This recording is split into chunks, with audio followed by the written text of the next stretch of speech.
Wapay desisyon ng Land Transportation Franchising and Regulatory Board, LTFRB, sa petisyon sa pag-uminto sa plitihan din sa Sugbo. May giomol pang technical working group kabahin nini. Si Nico Serino sa report. Gikumpirmar ni LTFRB Chairman Martin Delgra na dawat na nila ang rekomendasyon o report gikan sa LTFRB 7. Kabahin kini sa mga fare increase petition nga gipasaka diha sa ilang opisina. Kahinumduman, ang mga jeepney drivers ug operators sa Lapu-Lapu mihangyo nga umintuhan og 2.50 ang minimum fare.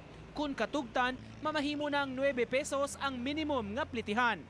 Ang grupo sa mga buses ug PUJs may fare increase petition sab nga gisangat.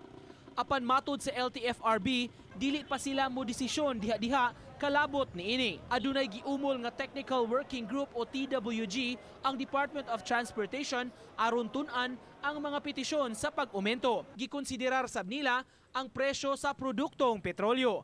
Kung kahinumduman, sunod-sunod na ang rollback sa presyo sa krudo subay sa pag-us-us-usab sa presyo niini sa world market. So how are you going to get a good mix, no?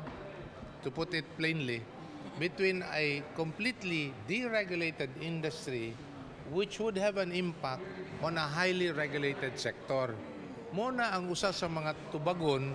Susihon sa working group ang husto nga formula o computation kung katugtan ba ang increase. Nga maghimo og usa ka formula where the fare, no, ang plitihan would be predetermined or at least determinable under certain set of parameters. So nagmugna ta og technical working group meeting. Mato ni Delgra, dili lang Cebu ang nangayo og usbaw sa plitihan kay duna pay laing 4 ka rehiyon ang nanghangyo niini. Nico Sereno, Balitang Bisdak.